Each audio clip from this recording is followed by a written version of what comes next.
Matul il-jum tal-ħadd ġie inawgurat mużew tal-Ferrovija Antika fil-ġnien tal-Ferrovija f'Birkirkara. Dan il-mużew se jkun qed jagħti idea lill-pubbliku fuq il-ħajja taċ-ċittadini Maltin lura fis-sena tal-1883 hekk kif kienu jagħmlu użu mill-ferrovija li twassal mill-Belt Valletta għall-Imdina u lura sal-1890 u li reġgħet infetħet fl-1892. Madankollu l-mużew jispjega wkoll kif fl-1895 il-gvern ta' dak iż-żmien ħadem sabiex jestendi l-linja tal-vapur tal-art sabiex jiġi provdut servizz ta' trasportazzjoni għas-soldati Brittaniċi mill-Imtarfa Barracks fejn imbagħad saħansitra beta jintuża servizz ta' tram illi kien iwassal mill-Belt Valletta għal-lokalità ta' Birkirkara u li kien jimxi parallel mal-linja tal-ferrovija.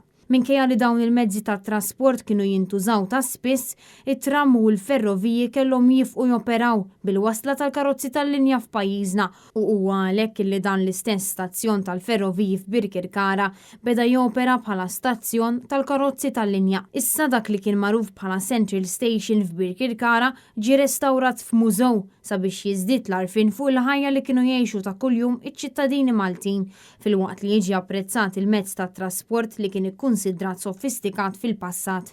Intant preżenti għal din l-inaugurazzjoni kienu l-President ta' Malta George Vella u l-Arċisqof Monsinjur Charles J. Scicluna.